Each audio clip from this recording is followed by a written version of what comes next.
con la número 14, Marliventer con la número 17, Cuéntico con la número 22, Esperanza del Rao, equipo que dirige el entrenador Luis Miguel Cuenca. Invitamos por favor a todos los presentes a colocarse de pie para escuchar las notas del himno nacional de Canadá.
Seguimos en posición de respeto para tomar las notas de la República de Colombia.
Hello and welcome in once again to Coliseo Iván de Bedú in Medellin, Colombia for this Olympic pre-qualifying tournament matchup between Canada and host nation Colombia.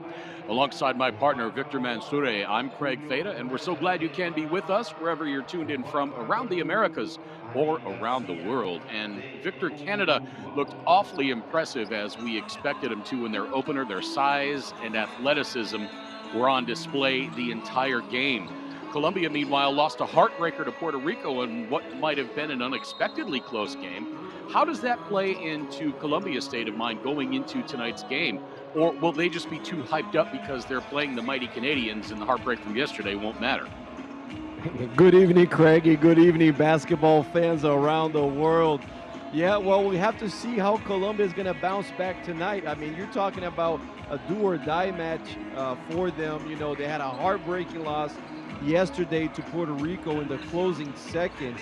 And now they face the almighty Canadians with all their athleticism, their star play. As we see, they're led by Kia Nurse, you know, a player that can control the tempo of the game. So if you're Colombia, how do you put yesterday behind you and really focus on this Canadian team? Because Colombia has got to come out with the win in order to survive here and be able to qualify for the pre-Olympic qualifying tournaments. There we just got a look at the starting lineup for Team Canada, and here are the starters for Luis Cuenca.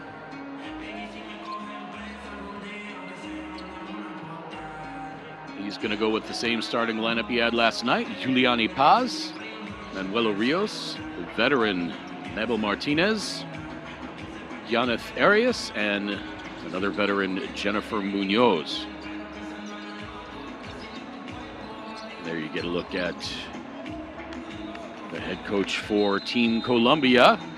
Our officials tonight, Andres Bartel of Uruguay, Julio Anaya of Panama, and Aline Garcia of Uruguay. An excellent officiating crew on tap for this one. Should mention the Canadian starters for Victor LaPena, Shea Colley, Kia Nurse, Bridget Carlton, the captain Natalia Chunwa, and Kayla Alexander.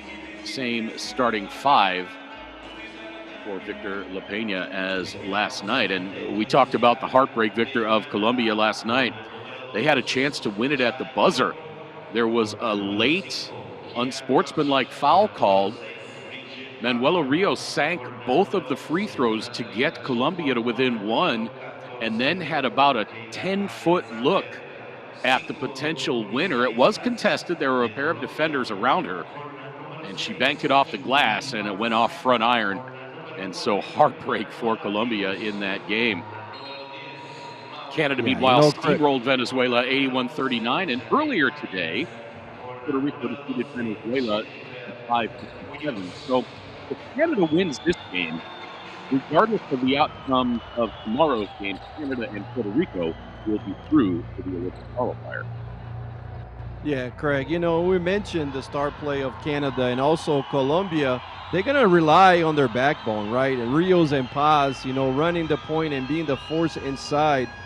They rely heavily on those two players to control the tempo of the guards and also get the high-low game, get the ball inside to Paz. So if you're Colombia, establish those possessions early. Hopefully you can get yourself to the free throw line and kind of like put yourself in a position within this first half, you know, if they can push, use the home crowd. But they're going to rely heavily on Rios, as you see right there, their star point guard, and obviously the big player inside, Paz. So those are the two backbones of this Colombia national team. Juliani Paz had 24 points, 14 rebounds last night. Manuela Rios, 9 points. Yaneth Arias had 12. Jennifer Munoz, 14. Canada, meanwhile, had 5 players in double figures. So both of these teams, a lot of different weapons can hurt you. Yeah, they can, Craig. Let's see how they come out. I'm interested to see the Canadian start here with a man-to-man defense. They're going to pull out a lot of ball pressure and a lot of pressure on the passing lanes, try to shoot the gaps and get out of fast breaks. Rios with the drive and dish. Open look from the left side, no good. Rebound to Alexander. Now into the lane, it's Bridget Carlson. She circles it around. Chunwa working right side. She puts it up over Jennifer Munoz, no good. Gets the rebound, and now Alexander misses. Here comes Colombia back the other way. When we're talking about Team Canada, we should also mention Letitia Emaher. 11 points, 11 rebounds last night. Off the bench, and Colombia strikes first. The veteran Jennifer Munoz, 32 years old. She played about 35 minutes last night. Yaneth Arias played about 35 minutes as well. Juliani Paz, 36 minutes. So we'll see how that factors in to the legs of the Colombian team. Yeah, back-to-back games, and also this squad, they were performing at the Pan American Games just last week over in Chile in Santiago. So this is a squad that they're sharp, they're in shape, but the back-to-back games at that time didn't matter right there as Rios gets to the lane with a nice, beautiful floater off the glass, Craig. You had a chance to see that Colombia team at the Pan Am Games last week. What's your assessment? Yeah, no, they made it to the finals, and you see right here, the assessment is that they go as far as Rio goes. So you see right there, she got herself before into a nice floater. This time she got into the key and able to kick out for the shot. So they go as long as their point guard and their player inside, Rios and Paz. Those are the dynamic duo for Colombia. Kia Nurse tried to answer Jennifer Munoz's three-point attempt, but no good. Canada down 5 early, coming up on 7.5 minutes to play in this first quarter. This is the 2023 FIBA Olympic pre-qualifying tournament live from Coliseo Iván de Bedú in Medellín, Colombia. My name's Craig Feda. My partner is Victor Mansoure. Looking forward to an exciting competitive game here. Certainly starting out that way. Yeah, and the Colombians, Craig, they're gonna have to. They have to be, sorry, Craig, they have to be really smart with their cuts and their angles, because you see the Canadians putting a lot of pressure on those passing lanes, making everything difficult, everything in the perimeter for the Colombian team. Rios with the pretty baseline drive and overhead pass gets it to Juliani Paz. And now it's Colombia by 7. And I can promise you, if Colombia can maintain this lead, this arena is going to get loud. Had the chance to do the 2017 FIBA Americas men's tournament here. And when the host nation played, when they played their rivals Venezuela, or if they played Mexico, it was absolutely deafening in here. No, they love basketball in Colombia, and they're waiting for this national team, and they're ready to see right here, perfect, good start, 9-2, able to hold the Canadians to just 1 field goal, make it 2 right here. But, you know, good start for this Colombia team. They're going to have to sustain the pressure, and especially, Craig, covering the perimeter, because, you know, with the pressure that's being put on them, they're going to have to have a lot of stamina to withstand this. That was a nice set piece by the Canadian offense last time down the floor. Shea Colley with the finish. She had 8.6 rebounds last night. Victor, in the second quarter of last night's game, Canada went 5 minutes and 12 seconds without scoring. So not necessarily panic time, not by any stretch of the imagination for fans of Team Canada, that they're getting off to a slow start here. Yeah, and especially sometimes when you're playing at home, like if you're Colombia, you're feeding off this adrenaline, as you see right there, and really Martinez really putting the pressure. But if you're the Canadians, you're going to settle the game down, let the game, you know, really come into the right speed for you, and able to get back into the score, I think, within before the first quarter, perhaps. 18-footer is up and good. Pretty stroke there from the captain, Natalie Achunwa. She did not score last night, but had 6 rebounds in her first action back with the senior national team after giving birth to her first child 6 months ago. No, shout out to Natalie. You know, like you said, Craig, she's taking a break here, but, you know, just you gotta applaud her. Standing ovation. You know, these women are so brave, not only to, you know, to give birth to their family, but also come on and get back to playing at this level. I mean, some things that we just, you know, have to acknowledge and really congratulate them for, because of the will and just not being able to stay away from the game. Victor, how long do you think it would take you to return after giving birth? Yes, my friend, it would take quite a while. That's why right here, Canada say we're taking no breaks, not like us, my friend. And a nice break there for Canada. The three-pointer caromed off wide right. Juliani Paz tipped it out of bounds, so Canada will retain possession, trailing by 4. Nurse getting it to Alexander. She fades away along the baseline. That wouldn't fall. 4.5 minutes to play first quarter. Colombia has looked sharp early. Yeah, good bump there. You see right there, Paz was trying to establish position on the cross screen, and just a bump by the defender, and Paz was not able to get to her spot, and the turnover on the pass.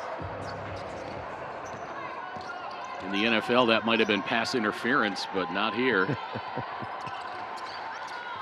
Here's Carlton over right side to Nurse, back to Carlton. She drives baseline, cut off nicely by Munoz. Carlton, the baseline, Jay, and that's good. Yeah, she's starting to show her all her moves here, Craig. She went baseline this time.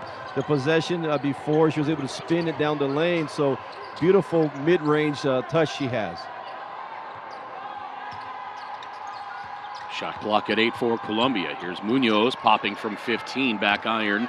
No rebound, Nurse. And an offensive foul. Yeah, and she might have a case. She's saying a flop. Let's see right here. Did she push off with that off arm? A little bit. But good job selling on the play. You know, you're going to have those types of contacts throughout the entire game. Let's see if they can keep it consistent. I thought the foul could have been called earlier in that possession on the defense. Yeah. Colombia a little bit of disarray on this offensive set, but they get bailed out with the foul call with 3:24 to play in this first quarter. Colombia has not committed a foul yet in this game. But you see right there, 4 defensive players, the Canadian, 4 players collapsing, helping out on that drive. So if they're able to, you know, put ball pressure on the perimeter and still come up with the help and the bumps inside, they're being very physical. This might be a situation that Colombia might have to come up with solutions for.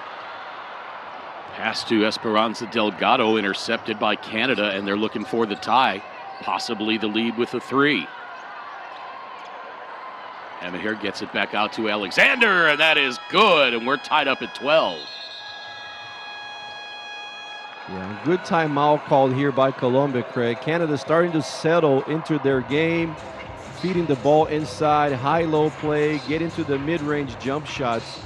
That's just offensively. And defensively, they're shooting the gaps, they're physical, they're playing the passing lane. So good timeout here by Colombia because they've seen the last 2 or 3 minutes really a lot of the defenders, you know, they're making their presence felt. Canada on a 6-0 run. Both teams shooting about even from 2-point range. Colombia 2 of 3 from beyond the arc. And this is very characteristic, Greg. You see right there, beautiful spin move by Carlton. But, you know, you have a team that is feeding off the adrenaline. You're playing off your home crowd, you know, so you're pushing the tempo early, attacking the paint. But then the Canadian team, they you know, as the adrenaline kind of drops a little bit, the game slows down just for a second.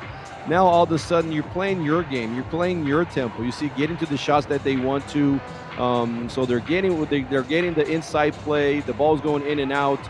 They're running their sets. So Canada started to feel at home after a good start by this Colombian team. Sammy Hill with a little bit of pressure in the backcourt now. 3-pointer on the way from Delgado, missed everything. But Colombia gets the long rebound. I was trying to see if the shot clock reset, because it did not hit the rim either way. They miss again, and it's Canada ball. Tied at 12, Canada looking for their first lead of the game.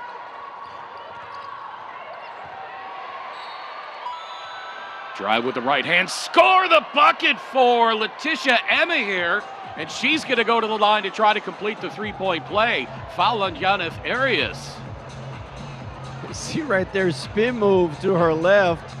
Got into that shoulder, the defender with the blocking foul. She still had enough strength, Greg, to not lose balance and know where she was at and use the glass. So great concentration here. Let's see if she can finish the 3-point play. Yeah, Nurse having a seat. Now she dropped that back pivot foot and tripped the defender. And I think that's what Yaneth Arias was kind of complaining about while she was on the floor. She had defensive position, but she kind of hooked her with her foot. Yeah, and that's why you tell kids. Yeah, go ahead, Craig. I was going to say Canada with their first lead of the game on the 3-point play by Arias, or rather by Emma here.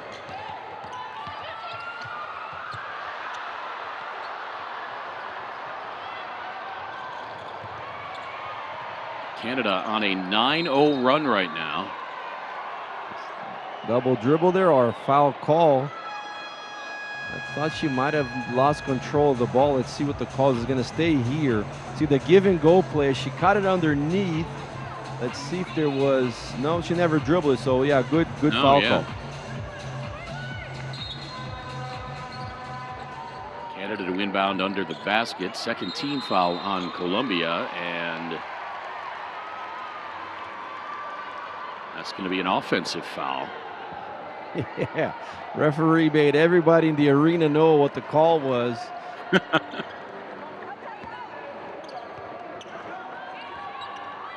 Happens a lot. You got to wait for the screen to be set before you move, or else you might get, you know, your player with the moving screen. Munoz, long two-pointer, that is off, but an offensive rebound by Arias. Colombia resets the offense, shot clock down to 7. Here comes Rios on the drive, loses her footing, goes down to the floor, and that's pulled out of there by bodies falling everywhere.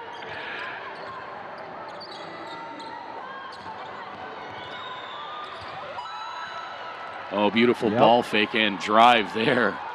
Natalie Achunwa back into the game and scoring. She's got 4. So an 11-0 run for Canada now.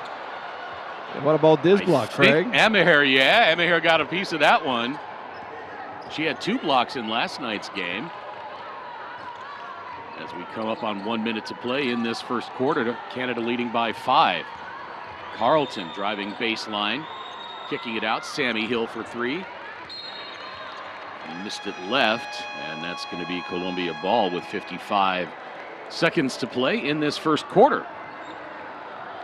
Yeah, the Canadians, they just have a lot more options, you know, to bring players off the bench, give the starters a break, and then bring them back in. Where Colombia, they have a shorter roster, so you see players starting to breathe a little bit heavier, where the Canadians, you know, with the substitutions can really keep up their energy. Arias misses the open 3 and a foul called. I believe they're going to get Letitia Emaher over the back. And that's why I brought up, Victor, in the open, or rather early on in the game, the minutes that some of the Colombian players played last night. Juliani Paz, 36 minutes roughly. Yaneth Arias about 35 minutes, and Jennifer Munoz about 35 minutes. So they really relied on those 3 players, and Yaneth Arias, 41 years old, Jennifer Munoz, 32. Yeah, and that's a factor, Craig. You know, where you have your main players playing so many minutes on a back-to-back game, can you keep up the intensity? You see right there, the Canadians could not complete the pass, made the turnover, but that was a wide-open layup, pretty much a fast break off a free throw on the other end. So if you're Colombia, you got to be aware, and you got to know that those players have got to perform throughout those minutes. Pull-up jumper by Munoz, no good. Here comes Canada again. The only player that played over 20 minutes last night, I believe, for Canada was Kayla Alexander.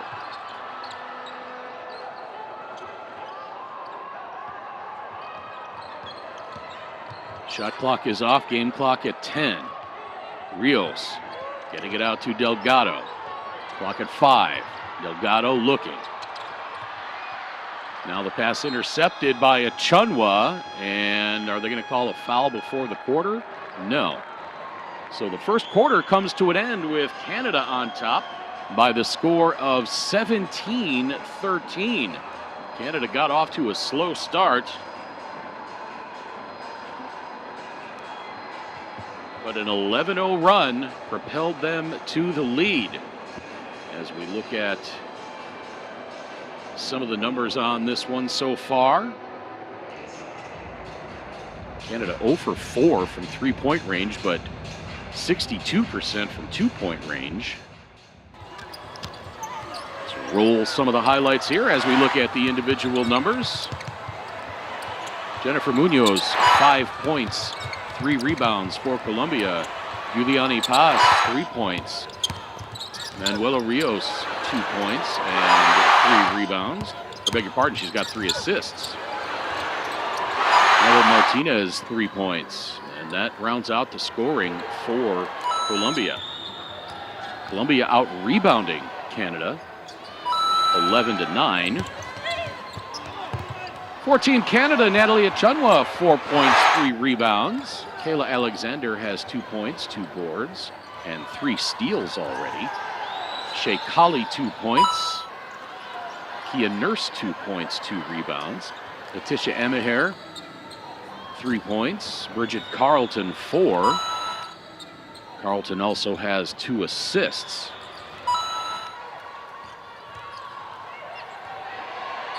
Canada's only played 7 players so far in this game.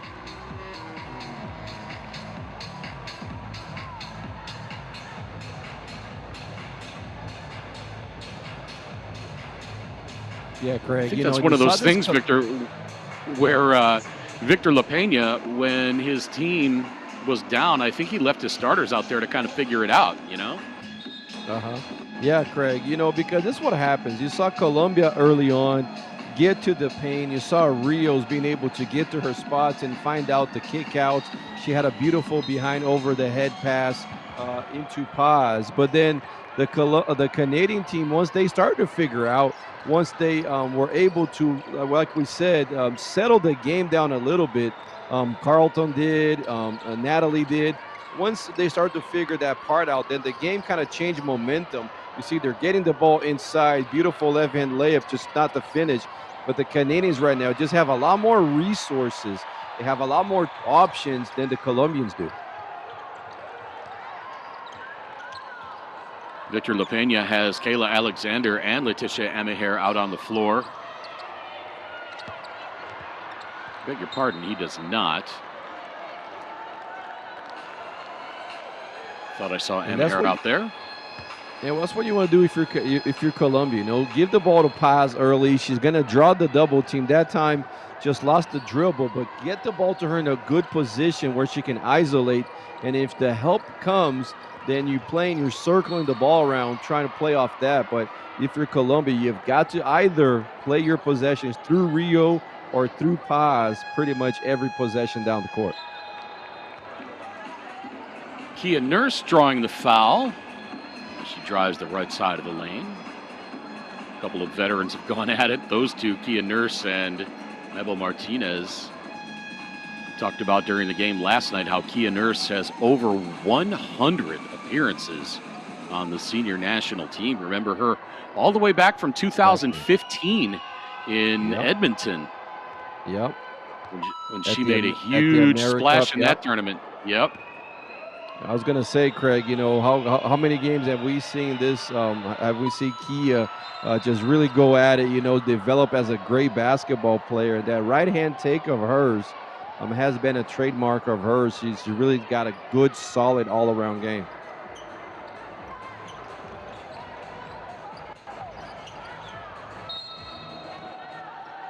So foul on the rebound. So Canada will maintain possession. 5-point lead, 1 minute into this second quarter. And that should stay with Canada. That looked like it went off the noggin of Juliani Paz. It did. As she was down on the ground, the ball just came. See right there, good job, Ricardo, and boom, just kind of tipped off their head, and 4.4 seconds on the shot clock. Would have been a nice header in FIFA. Yes. Oh, nice hesitation. Here comes Colombia back the other way. Manuela Rios takes it all the way herself.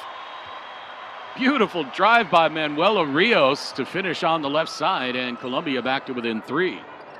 Hey, Rios not afraid of the moment, not afraid of really making the big plays. As there was a call before, it's going to be an offensive foul. I believe it's against Prosper there. You see right there with the push-off. And then there's after the curriculum play, areas coming through, but the referees might not address it. Yeah, Arias came in from behind with the block. She thought she was getting whistled for a foul on the block, but it was on the offensive foul before that. Rios last night was 3 of 16 shooting.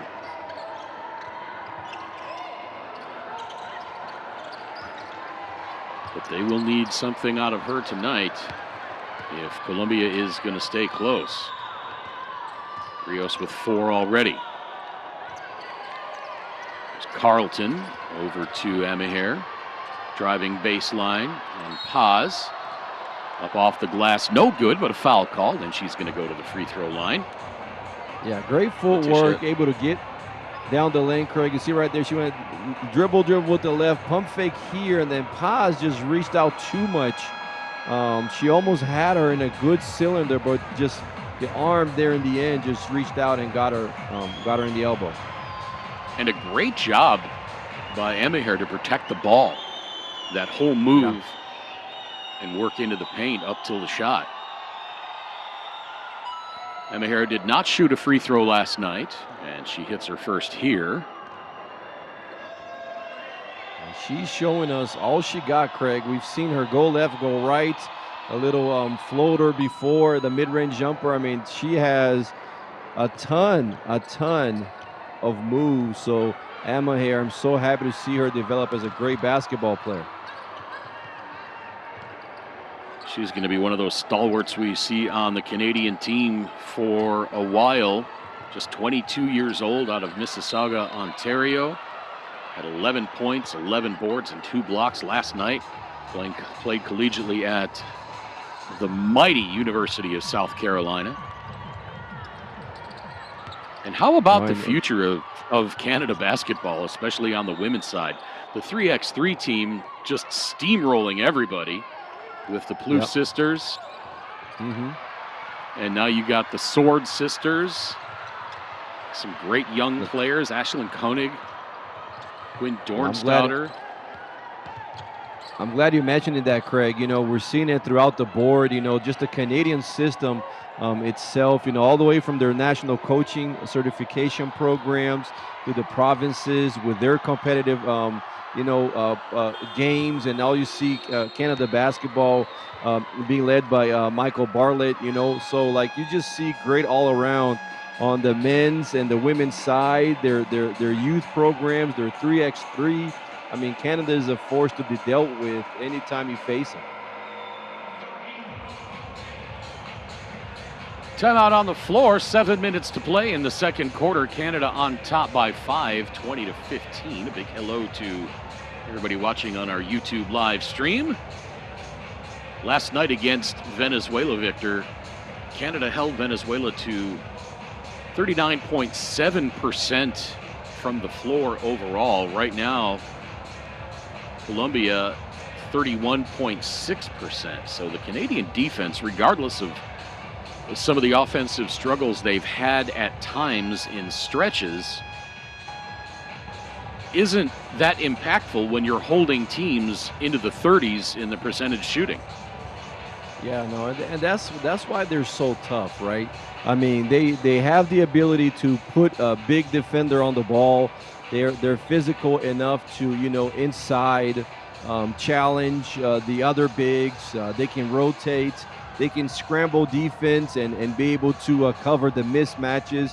I mean, so it starts defensively. Then all of a sudden, if you're holding teams to such a low percentage, they're getting down court.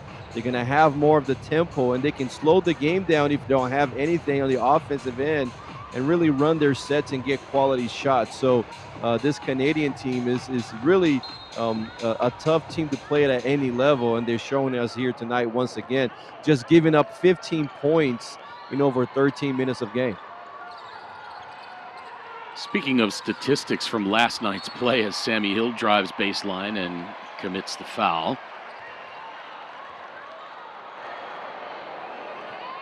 Oh, I thought they whistled her for the offensive foul. If by her body language, I think she thought so too, Craig.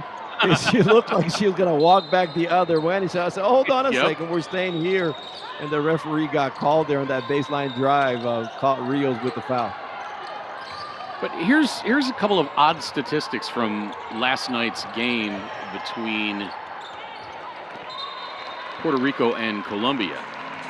Colombia shot better from three-point range than they did two-point range. They shot 41.7% from three-point range and 40.4% from two-point range. And they only committed 6 turnovers. you look at those two numbers, 42% from three-point range and only 6 turnovers. You kind of got to scratch your head and figure out, how do you lose that game? Yeah. No, and that's why sometimes, you know, the game is, you can read the game to beautiful pass here by Rio. Yeah. You know, she just saw the defender slip. There's nobody underneath, and she was able to find a hook pass. But sometimes, Craig, you know, you read the numbers, and the game might not have been played, or the reads were different than what the statistics say. So you really have got to, what were the decision-making at the time of when the game was being played? The numbers don't say it all. That's what I'm trying to say.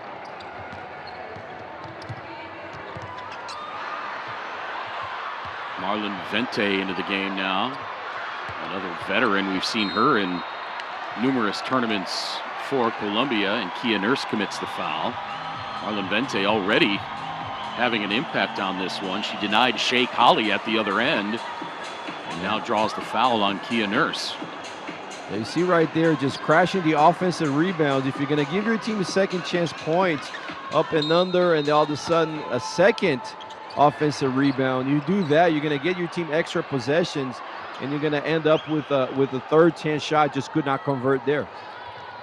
Jennifer Munoz missed the three-point attempt, which would have tied this game, as we come up on 5.5 minutes remaining in this second quarter. Pass inside denied, but it's tipped out. Three-pointer no good. The offensive rebound and the putback won't go for Cassandra Prosper. But a foul called, and Cassandra will go to the free throw line, where she was 3 of 4 last night. Yeah, she was smart enough to come through on the opposite end of that shot, just waiting for the right bounce, two-handed that in and went to the strong layup. So once again, the importance of having 2 or 3 multiple players crashing the boards, while the other ones, you know, gonna go for your defensive balance. But if you have 2 or 3 players crashing the boards, and you're able to get your team's extra possession, that usually translate into something good.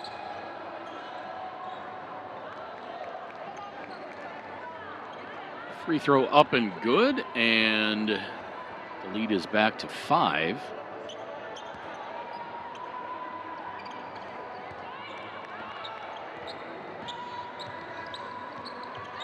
Colombia over the limit. Canada with just 2 team fouls in this second quarter. Stolen away by Prosper. Takes it all the way herself, lays it in with the right hand, and Canada has their biggest lead of the game at 24-17. And Luis Cuenca wants timeout. Yeah, if you're playing against Canada, you have to be able to set good screens, you know, allow your teammates to get good angles to receive the pass, because if not, it's going to happen exactly that. Ball pressure, and also shooting the passing lanes, shooting the gaps of those passes, and Prosper with a beautiful read, intercepts that ball and takes it all the way. Canada did that a lot last night against Venezuela. They committed a lot of fouls doing it, but they were denying the passing lanes, and Canada just contested just about every shot, every pass. As we get a look at the Colombian bench, head coach Luis Cuenca, assisted by Ricardo Pinzon and Sarah Olarte. 6 players on the Colombian roster, Victor, from Indeportes Antioquia. And when you have a national team, how much of an advantage is it when you can pull so many players from one club?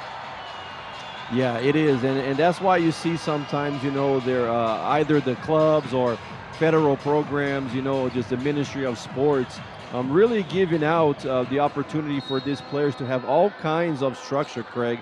You know, a good calendar of practice, just, you know, a professional structure where they can keep on developing. And that translates. If you play with your teammates throughout the entire year, you're going to start finding tendencies, as you see right here, going to her right. But you're going to start finding, and she always brings the energy, you're going to find the right moments. You just get used to playing with one another, and there's a lot more flow to it. Myra Caicedo with her first 2 points, jet quick to her right. Now Bridget Carlton to her left, draws the foul. It's going to be on Wendy Coy. Coy did not play in the game last night. And expect Mayra Caicedo, Craig, to put the same jets on, that explosiveness that she has, not only attacking the rim, but especially defensively. She's a great on the ball defender. Beg your pardon, that foul was on Janeth Arias, not Wendy Coy. Just as a matter of being correct. First free throw up and good. Second offering short for Bridget Carlton.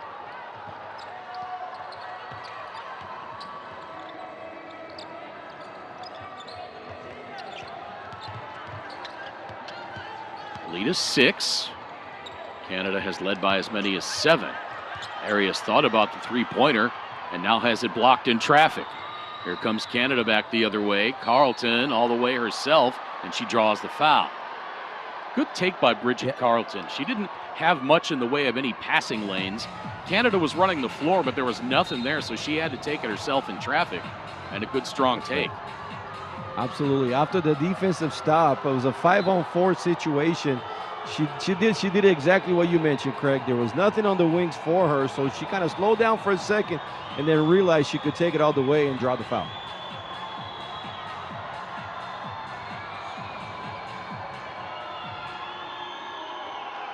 And they called this an unsportsmanlike.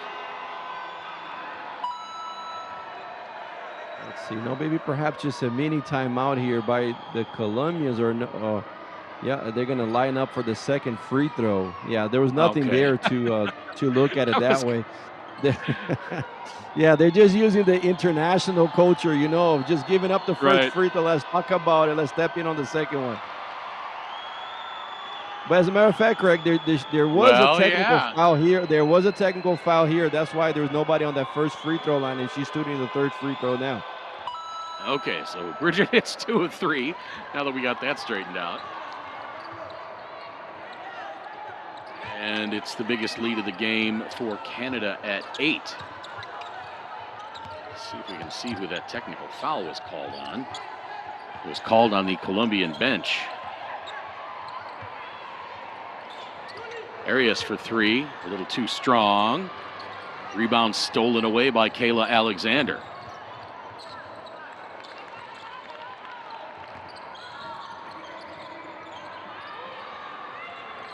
Another three-point attempt missing.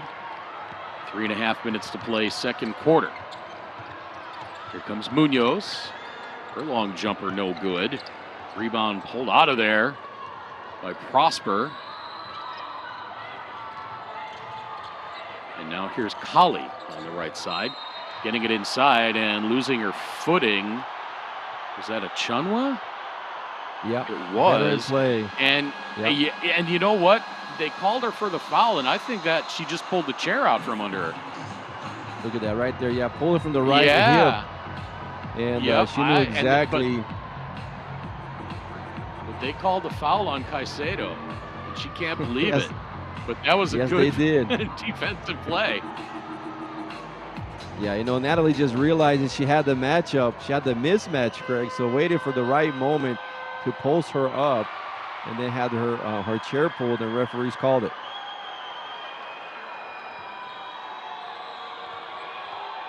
Yeah, they want to talk about a mismatch. Natalie Achunwa at 6'3". She had Mayra Caicedo at 5'3" behind her. Yeah, Craig, and you see right here, Canada starting to pull away. 9-point lead, but especially defensively, they've only given up 19 points here with almost 17 minutes. And if they can keep this up, the Colombians are going to have a hard time in this game.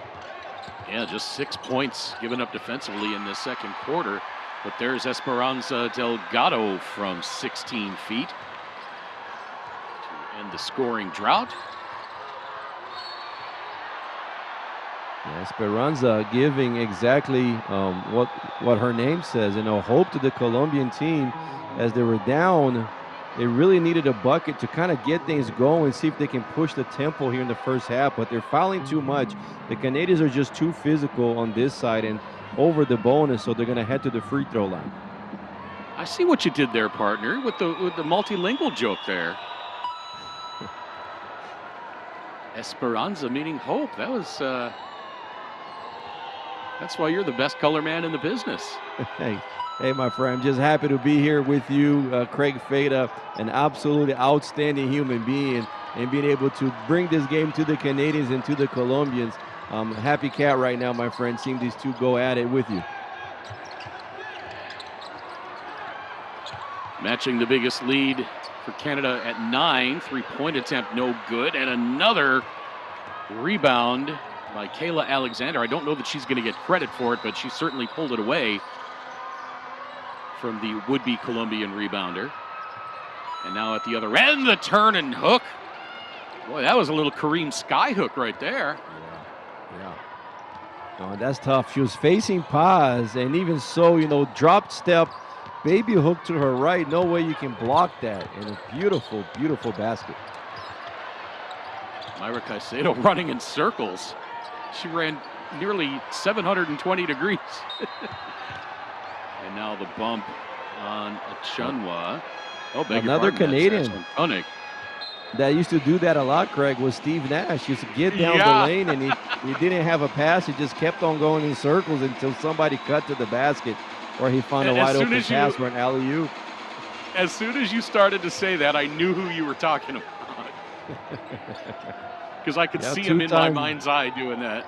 Two-time MVP, just a Canadian idol. And, you know, one of the main references really putting Canada basketball, along with a rich history that Canada basketball has internationally. And you've seen the bar just raise, right? Canada, like we mentioned before, their school programs, obviously the federation. You also have the province federations. Just people, basketball is so popular right now. The Raptors, and how the Raptors won that championship back a few years ago, have really put Canada as one of the main league top 10 in the world in any of the categories. Rios could not complete the three-point play after the pretty right-hand layup. High arching jumper is good. Count it. Manuela Rios, she threw that one up into the rafters and found nothing but net, shooting it up over Alexander. Splash it. Wow.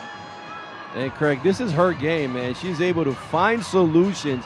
She's able to make something out of nothing. So we saw the drive before. This time the high arcing shots. She is fearless. This is no surprise to me, as I saw her in the Pan American game play the same way. So putting Colombia here now back into this game.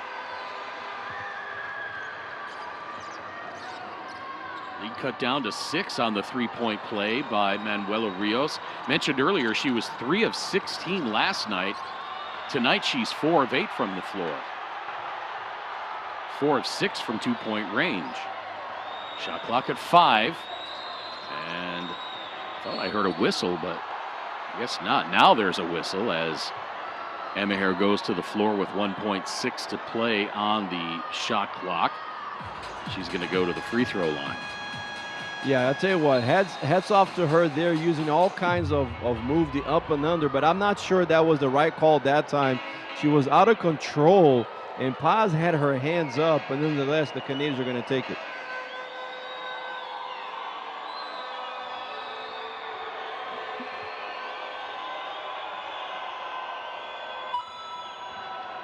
Emaher now 4 of 4 from the free throw line tonight. And she's a tough matchup, Craig. You know, she can knock down the free throw like you mentioned. She's got the right-hand hook. She's got the up and under. She plays with her head up high, so she finds passes over her shoulders. I mean, she's a tough, tough matchup to anybody who she faces. Coming up on 1 minute to play in the second quarter. Canada on top by 8. Rios to her right, scoops it up again, and it's good. Yeah, Colombia right now getting the Canadians out in the perimeter, and it's opening up the lanes for Rios to the drive. Rios now with 9 points. Beg your pardon, she's got 11. And if I'm Canada, I might even trap Rios, so she has to pass the ball every time, and then you scramble your defense after that. But you don't want to allow her to keep on going one-on-one as she did right here. Well, that time Kayla Alexander said, no ma'am, blocks it out of bounds. It'll stay with Colombia. She tried that right-hand scoop again. Yes. So she's had some success with it. Now a three-pointer up, and that is good! Esperanza Delgado gets Colombia back to within 3 at 34-31 with 28.2 to play in this second quarter. Yeah, we spoke about the first bucket that Esperanza Delgado had, putting Colombia back in the game. And now with this one, definitely putting them within reach. What was a 9-point lead, now it's down to 3 with 28 seconds. Let's see if the Canadians are going to go after the timeout, if they're going to go for the 2-for-1, or are they going to hold for the last possession. I think they might hold for the last possession, Greg. Just not enough shot clock difference to get a 2-for-1. As they're under that, they're near the 28 seconds. But the Colombians using their momentum. You see Canadians 14 free throws made, Craig, on 18 free throw shots. So Canada really pounding the ball inside, getting to the free throw line. And the Colombians here as of late kind of knocking down a few shots to get back in it. There was a huge disparity in free throws in the game last night against Venezuela as well. Boy, that shot right there was so impressive by Rios. See, Rios, she's quick with it. She has her left leg up as she finishes with her right, so it doesn't allow the big defender to catch up to her layup.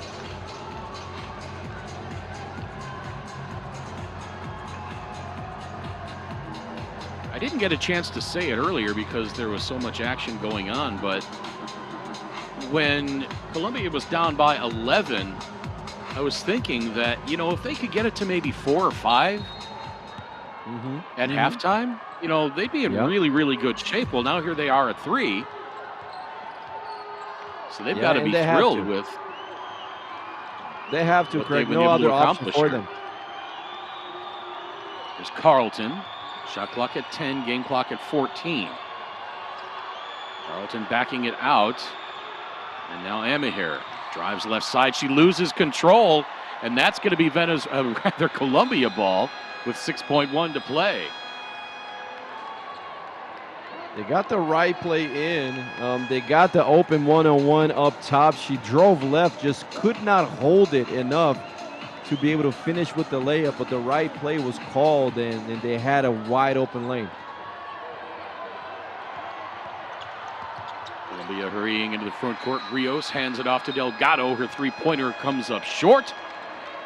And we go to halftime with Canada on top by 3, 34-31. A nice run by Colombia to close out the second quarter. They trailed by 11. And they finished the quarter on a 10-2 run to get to within 3. Take a look at some of the numbers on this one. Colombia shooting 43% from 2-point range, 25 from 3. Canada has not made a 3-point field goal. Colombia actually leading in rebounds right now. Canada with 6 steals, Colombia with just 1. Individually for Colombia, Esperanza Delgado 5 points, Mabel Martinez 3, Manuela Rios 11 points on 5 of 10 shooting. She's got 2 rebounds and 5 assists. Marlon Vente has 2 points, 2 rebounds. Myra Caicedo 2 points as we roll the highlights. Jennifer Munoz has 5 points, 6 rebounds. Juliani Paz 3 points, 3 rebounds. And that rounds out the scoring for Colombia. For Canada, Kayla Alexander 4 points, 3 rebounds, 3 steals. Letitia Amahir, 7 points. Bridget Carlton has 9 to go along with 2 rebounds, 2 assists. Sammy Hill has not scored but has 2 rebounds. Cassandra Prosper 4 points. Natalie Achunwa has 5 points, 3 rebounds, 2 assists. Shea Colley with 2, and Kia Nurse has 3 points and 3 boards. So a good first half, really, Victor, for both of these teams. I think if you're Luis Cuenca of Colombia, if you would tell him before this game that you're going to go into the locker room at halftime trailing by only 3, you'd take that all day long. You would take that all the way long, Craig, because this was a first half of momentum, right? You had Colombia start out really strong. They had the lead for about 5 minutes of this game. They were getting into the paint. They had a fast break points and second chance points. Then all of a sudden, the Canadians were able to settle down, slow the game down, get into their high-low action, post play, turnarounds. They shot a bunch of free throws in this first half. That really put them over in the back into the game for the Canadians. And then they also started to shoot the passing lanes, playing better defense. They have 6 steals here in the first half. So as they're also brought in their bench, that really made a difference. So all of a sudden, Canada goes up by 11. They had an 11-point lead, and what looked like it was going to go, downhill for Colombia, and then all of a sudden able to change that and knock down a few shots here and there with Speranza, and then you had Rios get to the lane, and then the momentum changed once more again, and now it was back into the Colombians' hands. If you're Canada, you actually glad this half is over, so you can talk things over and say, hey, we're allowing Rios to get to the paint too much. We're allowing open jumpers on the perimeter. We got to close that out. And 31-34 is a great basketball game. So we talk about the confidence and the momentums, and we saw a lot of momentum shift here in the first half, Greg. Colombia actually outscored Canada in that second quarter, 18-17. This is the second game of the night. Earlier on, it was Puerto Rico over Venezuela, 65-57. If Canada hangs on to win this game, it's going to be Canada and Puerto Rico advancing to the Olympic qualifying tournament in February, regardless of the outcome of tomorrow's games. Sunday's games. On Sunday, it's going to be Canada and Puerto Rico and Colombia and Venezuela. Again, 34-31 Canada over Colombia at halftime. My name is Craig Feda. He's Victor Mansouri, and we will be back in just a few moments with second half action live from Coliseo Iván de Bedú in Medellín, Colombia at the 2023 FIBA Olympic pre-qualifying tournament.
Welcome back to Coliseo Ivan de Bedou in Medellin, Colombia for the 2023 FIBA Olympic pre-qualifying tournament.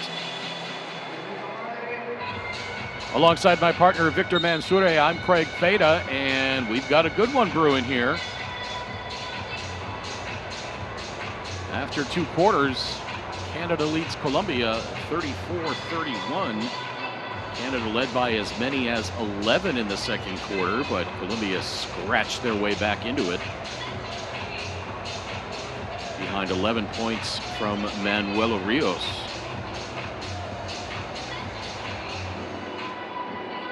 And Victor, if you're Luis Cuenca, what adjustments do you make at halftime to make sure Canada does not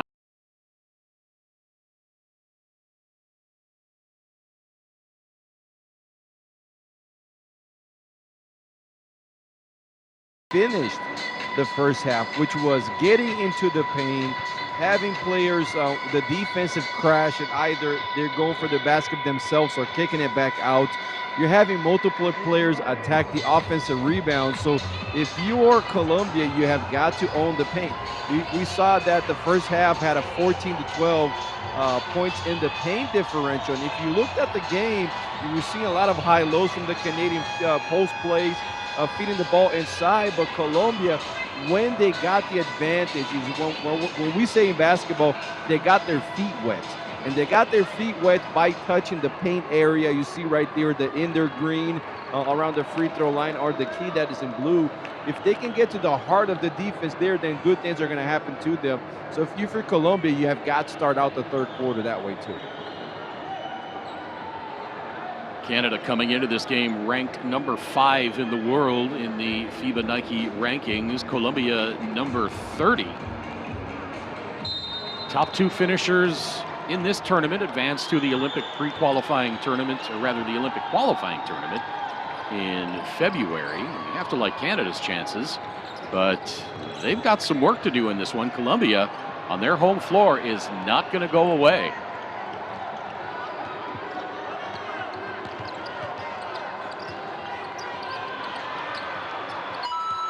Yeah, not going to go away, right Greg. But not like that. You see, Carlton was able to just pretty much walk her way into an inside the arc pick and roll, and had all kinds of daylight from Medellin to Bogota to really wind up for that jump shot, my friend. So if you're Colombia, you've got to contest shots and not allow open jumpers. And now Carlton commits the foul. Now you leave Bridget Carlton that wide open, she's just going to absolutely torture you.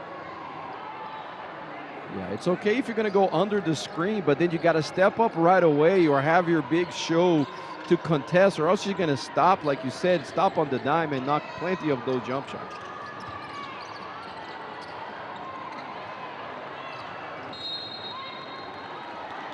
Pull-up jumper, Karam's out of bounds, and it'll be Canada ball. Just underway here, second half.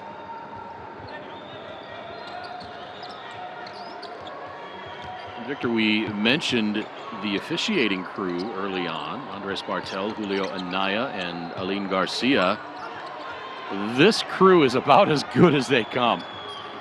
Yes, they are. Yes, they are, Craig. And very experienced, able to, they were at the World Cup, they were at the Pan American Games, they're at the FIBA events all throughout the whole year. So you can expect consistency and clear-cut calls throughout this contest. And there's that hook shot again from Kayla Alexander.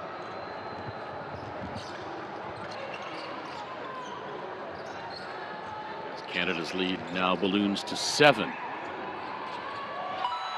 Right side jumper is good. Mabel Martinez. No, beg your pardon. Oh, that was Mabel Martinez. Yeah. Doing what she does best, Craig. Now. She got such a pretty release, such a high, quick release. She's a volume shooter, so she needs to see the ball go through the basket and hopefully be that third option for the Colombians. And Martinez is one of those players who, she's just been around so long at such a high level. Boy, that was a clean pick right there. Wow. 2-on-1 for Colombia. Now Janitharius scores. Almost looked like everybody was expecting a foul on that steal. Yeah, the game kind of stopped and took a funk. Yeah. And you see, Funk did Rio. She's holding her left shoulder there. She might even have asked for a substitution. I believe she's gonna have. Let's see right here. She might have to she's step looking out to the after bench. this play. Look at that. Yeah, that left arm is just kind of flopping around.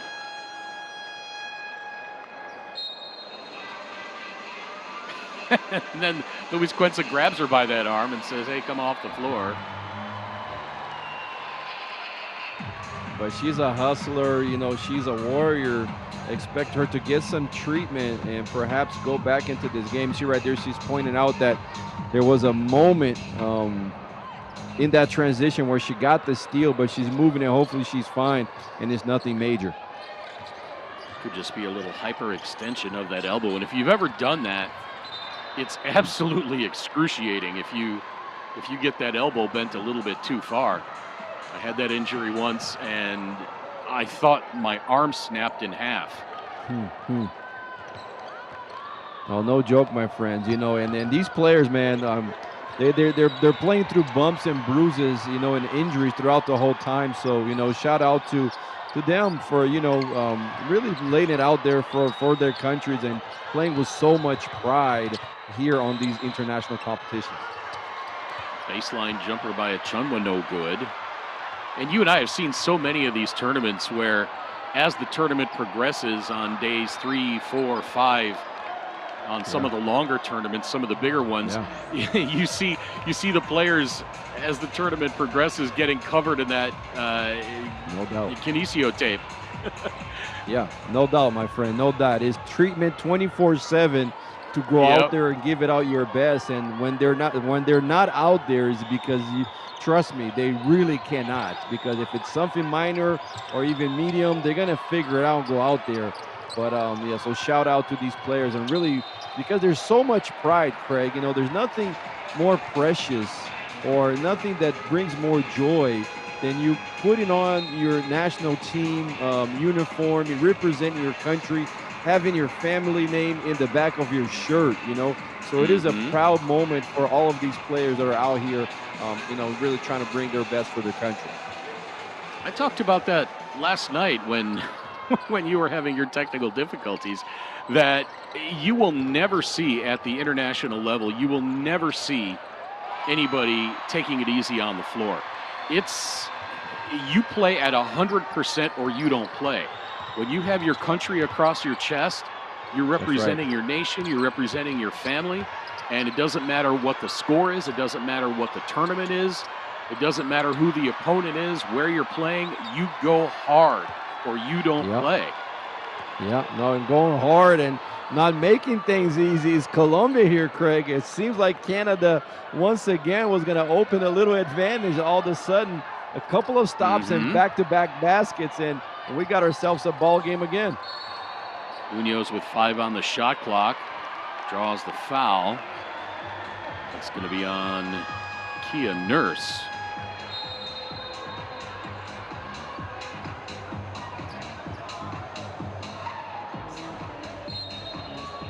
So Nurse will come off, and Natalie Achunwa will re-enter the fray.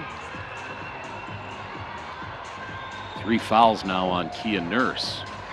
As we see there, Nara Fields not able to suit up tonight. She seems that she has an injury on her right hand. And I had the privilege, Greg, of coaching her brother, Chris Fields, at the Boys and Girls Club in Montreal. So this is a family of athletes. This is a family of grinders, man. They know how to hoop. So shout out to the Montreal basketball players, the hoopers out in Montreal and in Toronto and across Canada. But I mean, talk about a game that has just taken up the whole world, really, Craig. You know, we go everywhere. People might be thinking, oh, how's it like to basketball in South America, Central America, and the Caribbean? My friend, around the world, like this is a hoop mania. Everybody loving this game. It's such a dynamic sport, such a beautiful sport to play and watch. So no surprise to me that basketball is at this level right now. And the great part about it is, you know, it was Wyatt really blossomed in the urban areas in America first. You don't need a lot of equipment to play the game. You need an iron ring and you need a ball. It's kind of like soccer, football, where all you need is a ball, and maybe you set up a couple of dustbins for beach baskets, for goals. Baskets. Yep. That's how it all started with the Canadian Dr. James Naismith.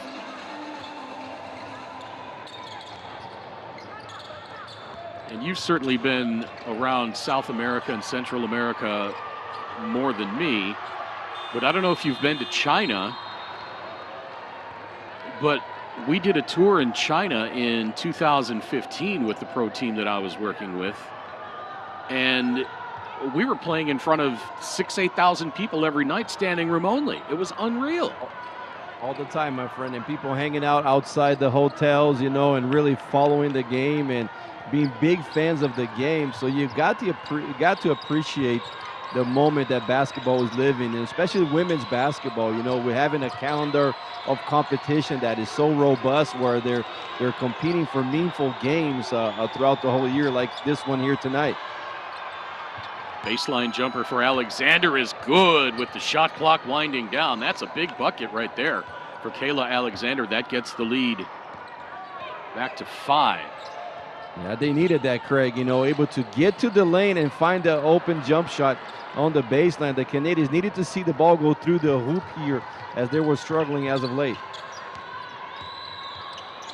Inside 4.5 minutes to play in this third quarter. Tipped out of bounds by Juliani Paz. And despite the heavy minutes that Paz played last night, Manuela Rios, Yaneth Arias, and Jennifer Munoz, it does not seem to have affected them just yet. There we get a look at Rios flexing that left elbow that she got treatment on the bench. Carlton now. Back to Achunwa. Carlton gets it back. 5 to shoot. Baseline. Too much traffic to make that pass. Drive and dish goes off the foot of Shea Colley. Good defensive possession last time by the Colombians, Craig. They're able to crowd the pick and roll, get enough help, shoot, get the interception, and all of a sudden they're playing in transition. So the Colombians is being more active here as of late. It actually went off of Shea's arm, not her foot. Thought the pass was lower than that. And that she got her leg up higher, but it was her left arm. Shot clock at 10. Here's Rios to her left. Did well to not step on the baseline. Nearly had that roll off the top of the backboard and fall in.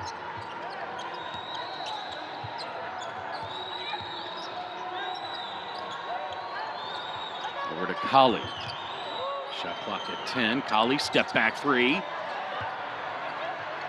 That was no good, but Kayla Alexander, the putback is up and in. That's right, my friend. That's right. Get your team an offensive rebound, drop step to the middle, attack the big, and just go for a high percentage shot to put your team up by 7. Timeout on the floor. Luis Quinza. Team trailing by 7. They were down by just 3 a couple of moments ago. And now a little 4-0 run. And I'm debating in my head whether or not I like this timeout. I mean, like, you don't want to let it get too far ahead of you with 3:26 to play in the third quarter, but you're only down 7. Maybe you want to keep that timeout in your pocket. I don't know. I'm still on the fence. What do you think? You're the color man. You know what happens, Craig? Sometimes the coaches, knowing that they have a shorter roster, they're trying to give their heavy minute players a break, and really get them a few breathers, get them able to rest a little bit and go back at it with intensity once more, because they know they got to rely on those players throughout the whole game. Yep, could just be that simple. Wanting to give them a rest. As We get a look at Luis Cuenca. 3:20 to play, third quarter. Colombia still very much in this game. Up top to Paz. Now the net back inside. Paz gets it back. 3 on the way short.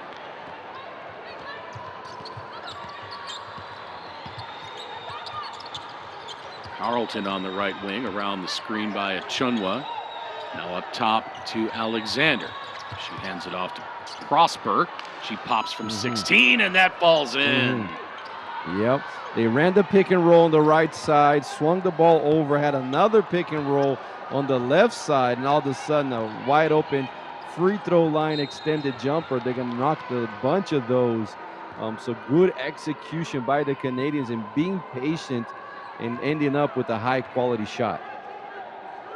Cassandra Prosper, another one of those young players, just 18 years old, another one of those players from Montreal.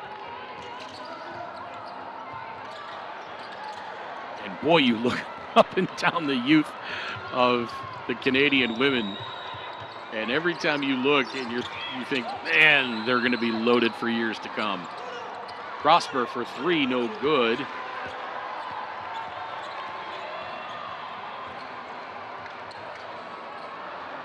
A 14-footer won't fall.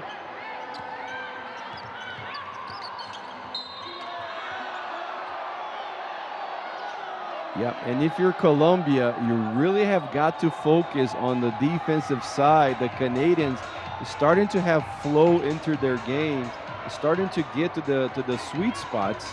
So if you're Colombia, focus here, able to get some stops and push the ball the other way, because you're not going to be able to keep on trading baskets with this Canadian team. Chunwa from 18, missed right. Offensive rebound by Carlton. Chunwa gets it back. Off the window, no good. And here's Colombia running 2-on-2. Left-hand scoop layup won't fall. And Manuela Rios wanted a foul. I'm a little surprised she didn't get teed up there, Victor. You don't demonstrate like that to the officials in FIBA play. Yeah, but I'll tell you what, good job by the referees and just knowing that this is a very important game for both squads. So there's going to be a few frustrations here and there. Allow the emotions to go through and not stop the game with the technical foul.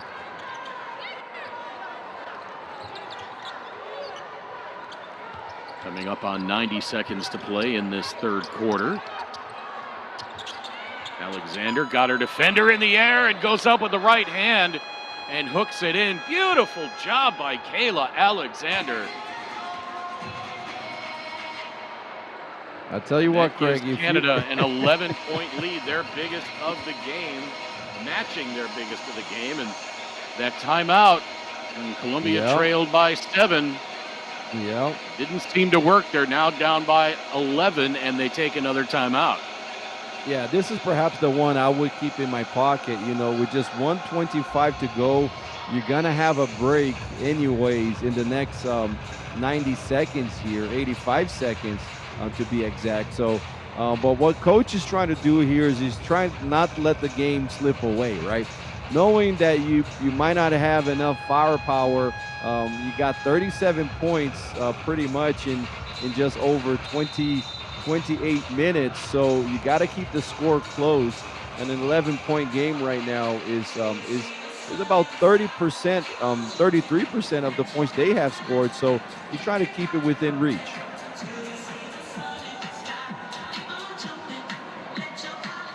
Once again, a big hello to everybody watching on our YouTube live stream on FIBA, the basketball channel on YouTube. Go ahead and subscribe to FIBA, the basketball channel on YouTube, for tons of great content, live tournament action, great conversation in the chat usually.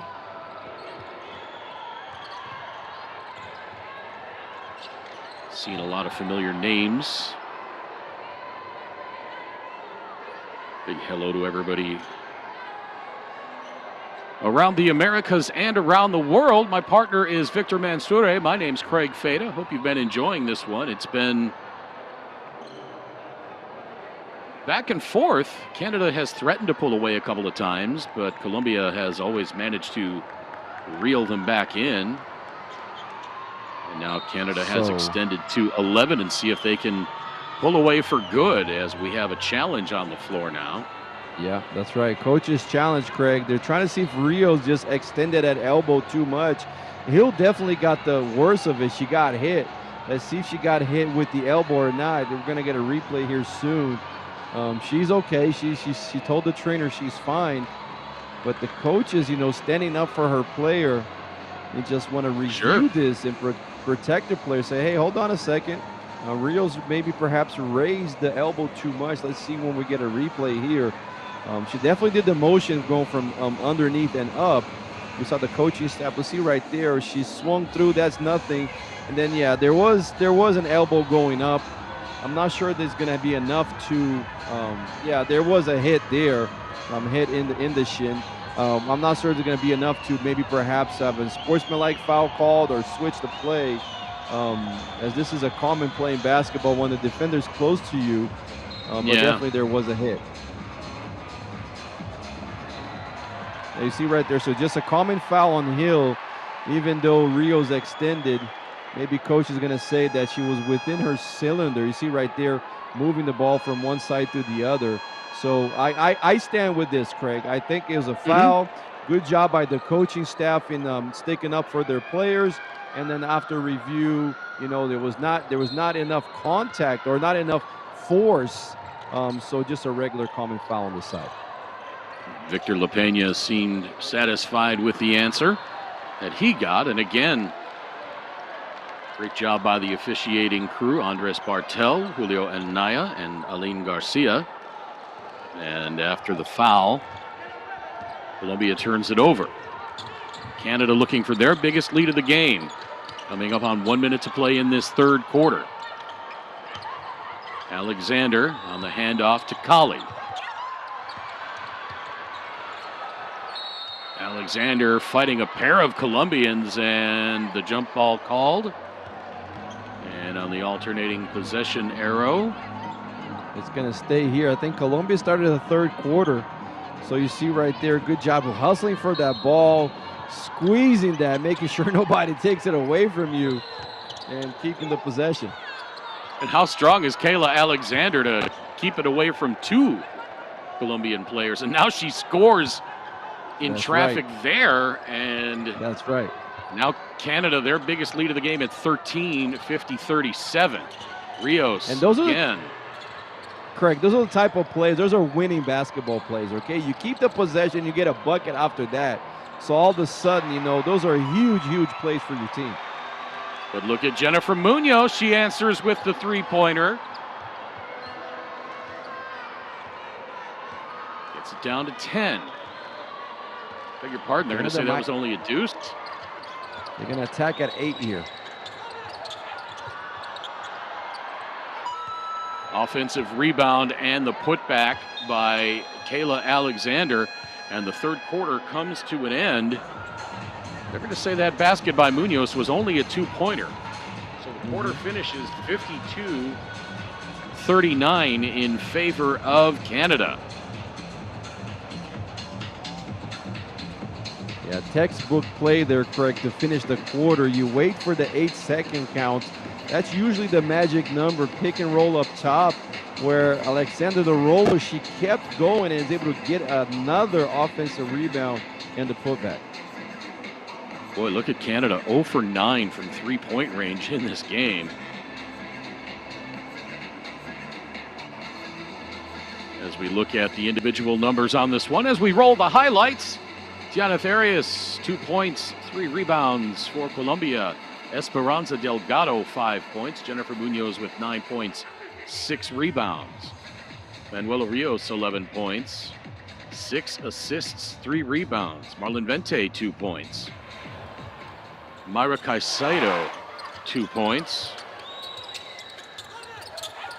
Mabel Martinez has 5. Juliani Paz has 3 points, 8 boards. And that rounds out the scoring for Colombia. For Canada, Natalie Achunwa, 5 points, 6 rebounds, 2 assists. Kayla Alexander, 16 points on 8 of 15 shooting.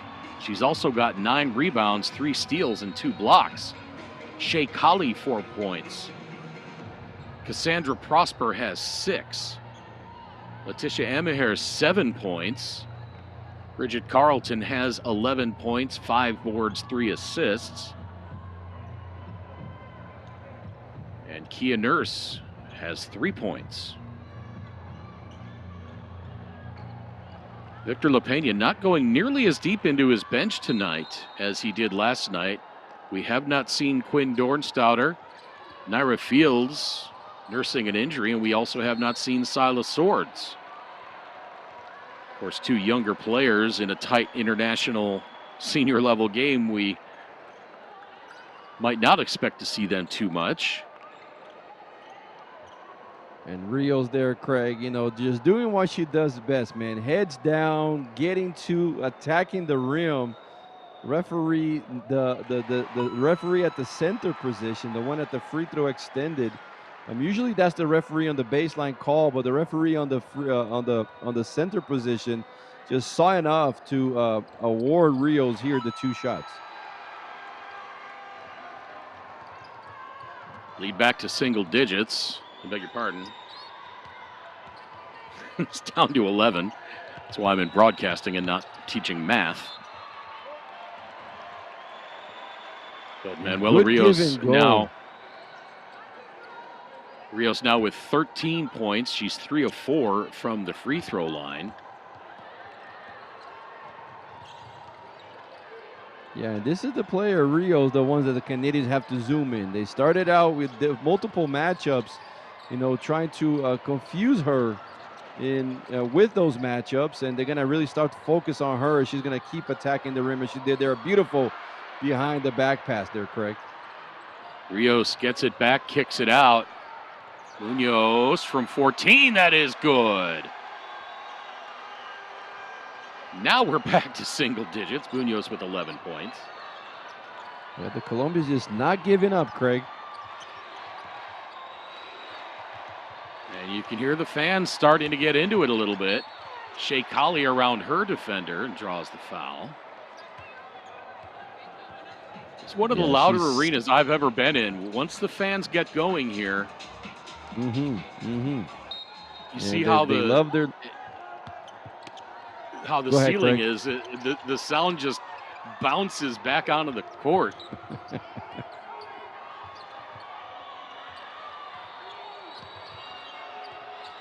Colley to her left. Step back from 18. A little too strong. Offensive rebound by Alexander, and she gets fouled. Yep. I mean, my friend, these are winning. I said it before, I'll say it again. These are winning basketball plays. Attack the rim, multiple offense. See right there, versus 3 or 4 defenders, and still came up with an extra possession. Alexander now with the double-double. That was her 10th rebound. 3 on the way by Nurse, no good. Another offensive rebound. That one by Bridget Carlton, and another foul called. Right, another foul call. So this is foul number 3 in just over a minute and a half, because the Canadians are being physical. You see right there, Carlton's going to go to the free throw line, but they're being physical. They've been physical throughout the entire game. Canada starting to pull away on the rebound battle as well. They're up 36-30 in rebounds. 12 of those rebounds offensive.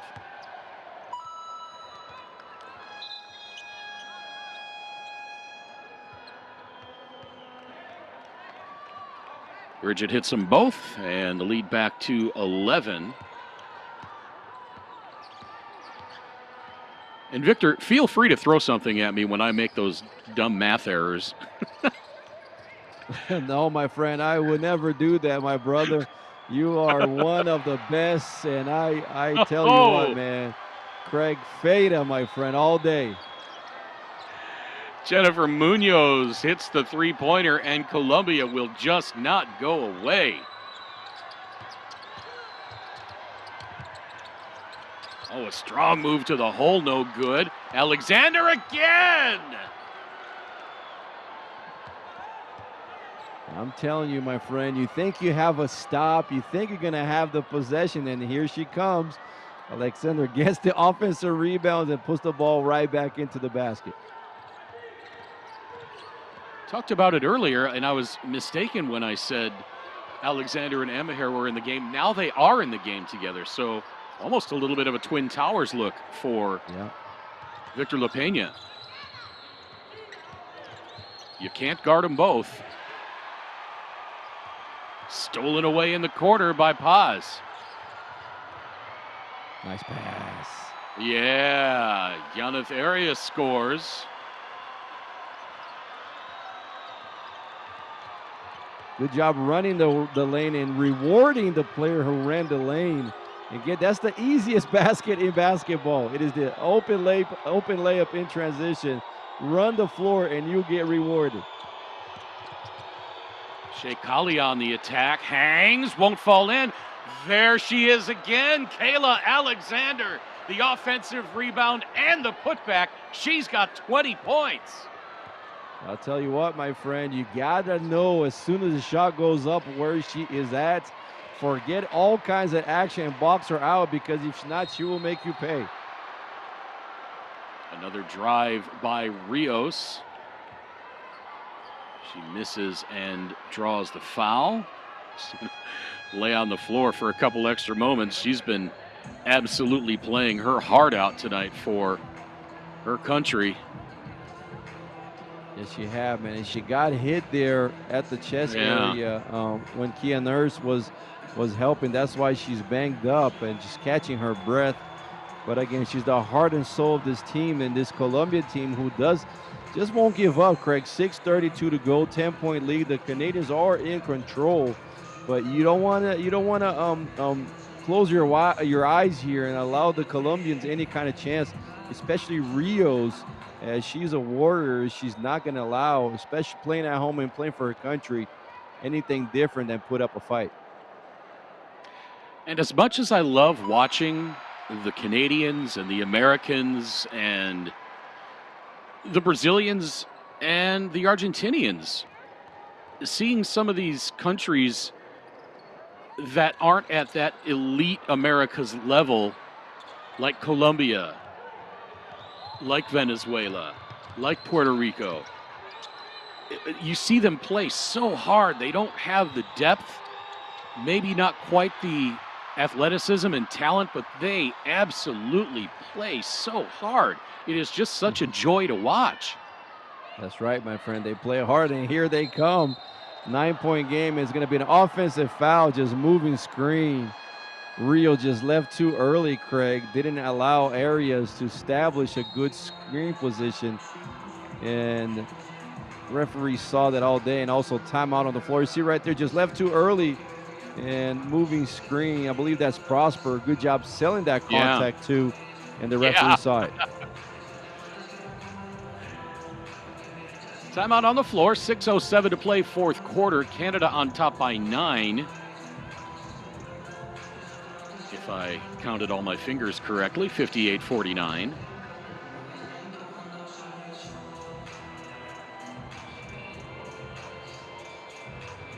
And good timeout here if you're Canada. You know, slow things down. 6:07 to go. You're up 9, so you don't have to rush.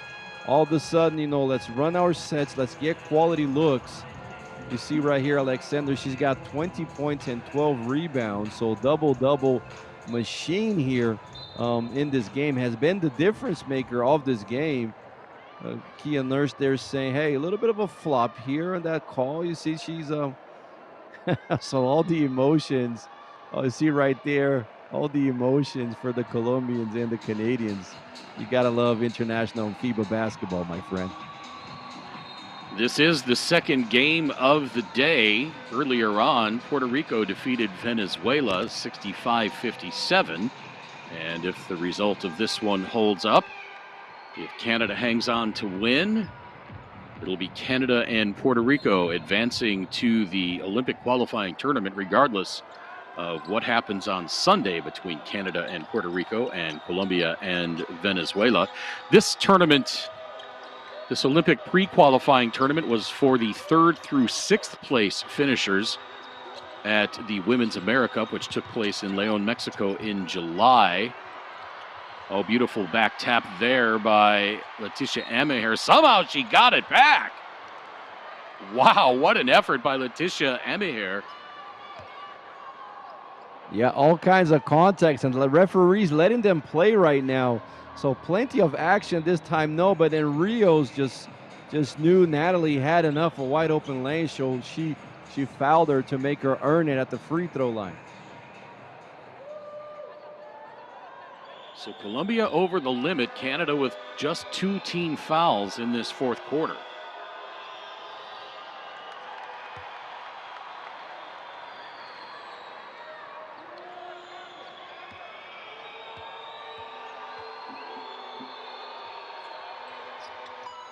Second free throw by Achunwa up and good.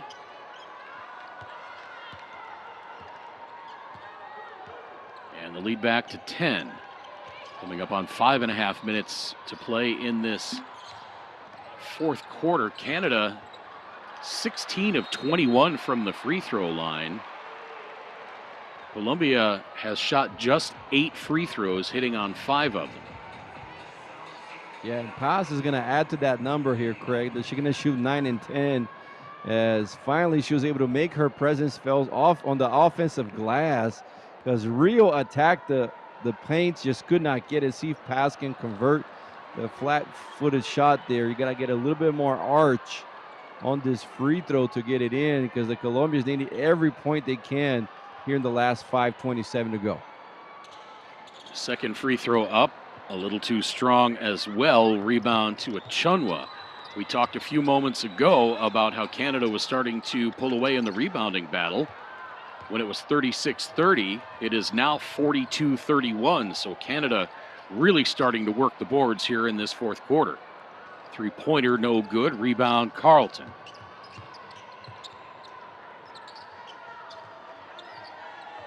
At the halfway mark of this 4th quarter, and perhaps as Carlton with the beautiful reverse, perhaps Colombia is starting to run out of steam a little bit finally. Yeah, this is an important possession here. 4:43. If you're Colombia, you got to get a good quality shot. And now if you're Canada, now you got the score and the time in your favor. Run your sets, get the ball inside, play inside out, and use this 12-point advantage and really try to book your ticket into the FIBA Olympic World Qualifiers next February.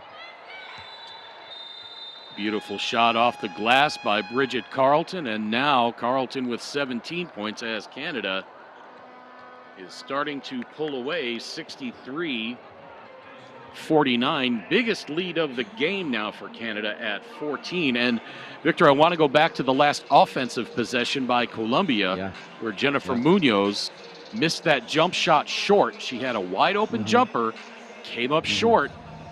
That's one of those where you play 35 minutes last night.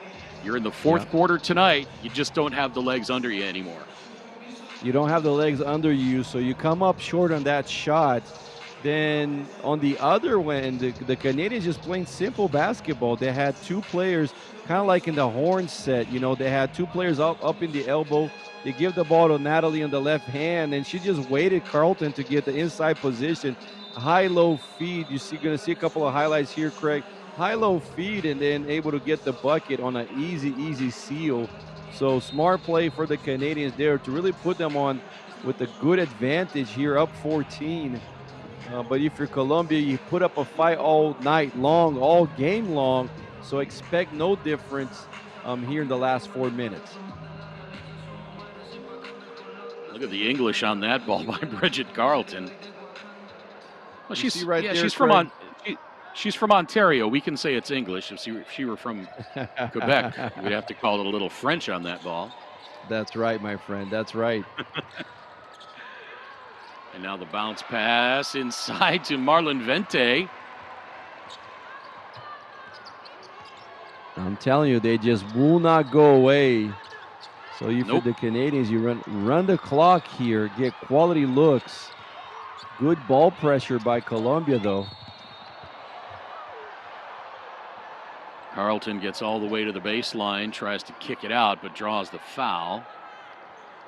Yeah, and I just love the way Carlton plays, Craig. She knows how to be physical. You see right there, she's always around the key areas, sealing players, you know, drawing defenders there, getting contact, and she's going to earn herself a place on the free throw line. And what happens is when you keep on getting fouled and when you keep on going to the free throw line, Craig, it allows your defense to set back on the next possession. So not only you're getting good quality, high-level shot here, but you're also allowing your defense to come back set. Lead back to 13, 64-51. We saw Natalia Chunwa have a seat on the bench, and I think that may be it for her night. Give the veteran the rest of the evening off. As we approach the 3.5-minute mark in this game, Delgado to her left fades away. Pretty looking shot. Bridget Carlton the rebound.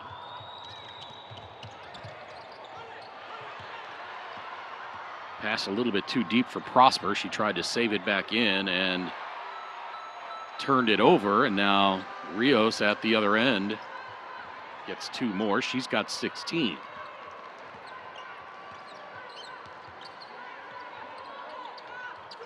Leads 11. Still not beyond the realm of possibility.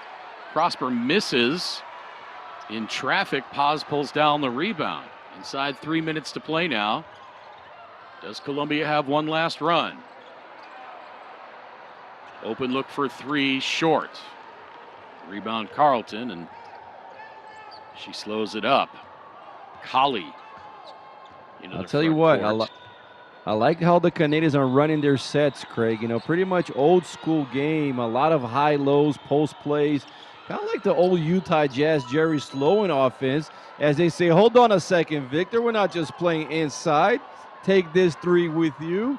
But they have done it all game long, my friend. You know, when you shoot high percentage shots like they have, it gives you offensive position for the rebounds. But most importantly, you keep on pounding and drawing those fouls. And that 3-pointer may be the final nail for Colombia, as the lead is back to 14 with 2 minutes to play.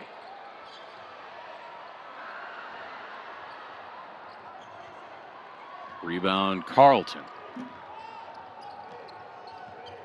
Bridget Carlton, a double-double, 18 points. I think that was her 11th rebound. Kayla Alexander, 20 and 12. No other players for Canada in double figures in scoring. And how great is it? Shea Colley puts up a long shot as the shot clock was winding down. How great is it at the end of a game when you can put Shea Colley and Bridget Carlton on the floor and leave them out on the floor, and you know they're going to handle the ball well, they're going to make good decisions. Yep. And that's why the Canadians are, you know, heavy favorites to win this game, and, you know, maybe perhaps even tomorrow against Puerto Rico, because they just have a lot of firepower, Craig. You know, they have plenty in their roster. They can hurt you inside out. They have players that can handle the ball, control the tempo here. So a privilege for this Canadian team to have so many weapons. Colley and Carlton about as good at guard as you will see at this level, at the one position. Of course, you know who my all-time favorite point guard is in international women's play.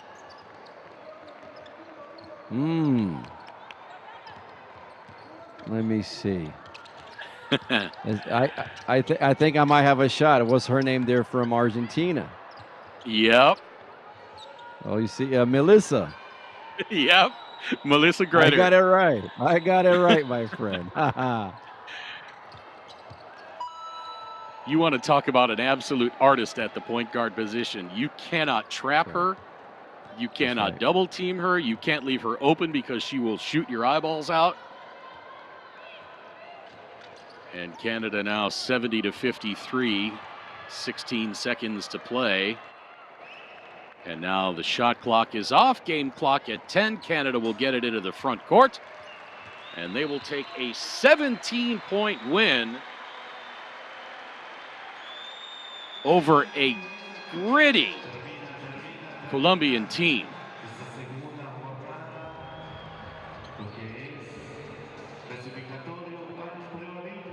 Teams congratulating each other on a hard-fought battle. Canada outscoring Colombia 18-14 in that fourth quarter. Canada only gave up 8 points in that third quarter, so Canada really turning the screws defensively in the second half. As we look at some of the final shooting numbers on this one, Colombia 22 of 69 from the floor overall for 31.9%, 4 of 22 from three-point range for 18.2%, 5 of 10 from the free throw line. Canada 25 of 62 from the floor, 40.3%, 2 of 14 from three-point range, 14.3%, and 18 of 24 for 75% from the free throw line. Canada wins the rebounding battle 50-37. They really crashed the boards hard in that second half. As we look at now some of the individual numbers in just a moment, as Canada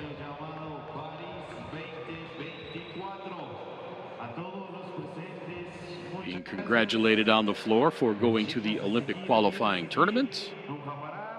Puerto Rico will go as well, regardless of the outcome of the game between Canada and Puerto Rico tomorrow, but we'll talk about that in just a moment. For Colombia, Esperanza Delgado, 5 points. Jennifer Munoz, 14 points on 6 of 20 shooting. She had 6 rebounds. Yuliani Paz, 3 points, 12 boards. Manuela Rios, 16 points. She also shot 6 of 20. She had 5 rebounds, 7 assists. Marlon Vente, 4 points. Kiana Therius, 4 points, 5 rebounds. Barbara Caicedo had 2. Mabel Martinez, 5 points. And that rounds out the scoring for Colombia.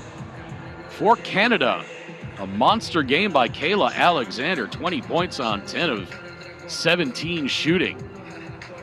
14 rebounds. Letitia Amiher, 7 points, 2 boards, 2 assists. Should also mention Kayla Alexander had 3 steals and 2 blocks. Amiher with a pair of blocks as well. Bridget Carlton, 21 points on 6 of 10 shooting. She was 8 of 11 from the line. She also had 12 rebounds, 3 assists. Shea Colley, 7 points. Cassandra Prosper had 6, Achunwa 6, and Kia Nurse had 3. It's Canada and Puerto Rico tomorrow. Congratulations. For my partner Victor Mansoure, my name's Craig Feda. Let's listen to the interviews. Again, the final score, 70-53. Our team fought really hard today. We fought against a really strong and relentless Colombia team, but I'm really proud of us that we stuck it out to the end and got the dub. What were some tweaks you guys worked on at halftime so that you overcome Colombia?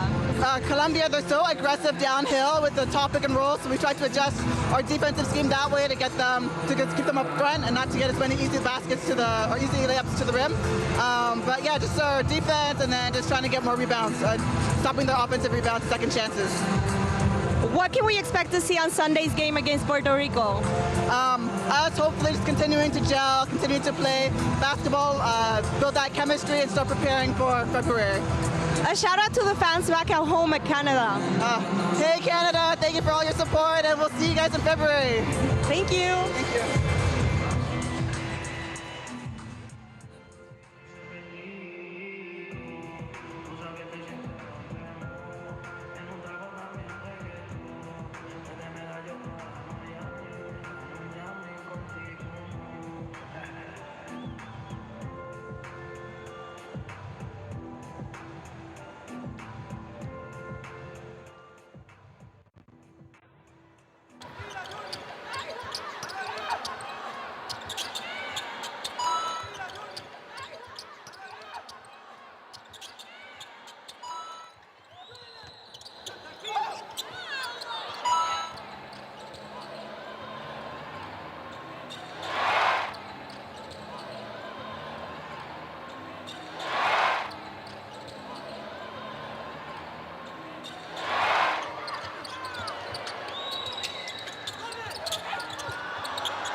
Clasificatorio al preolímpico.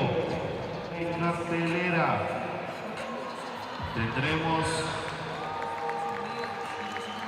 Canadá, Puerto Rico, doble cartelera.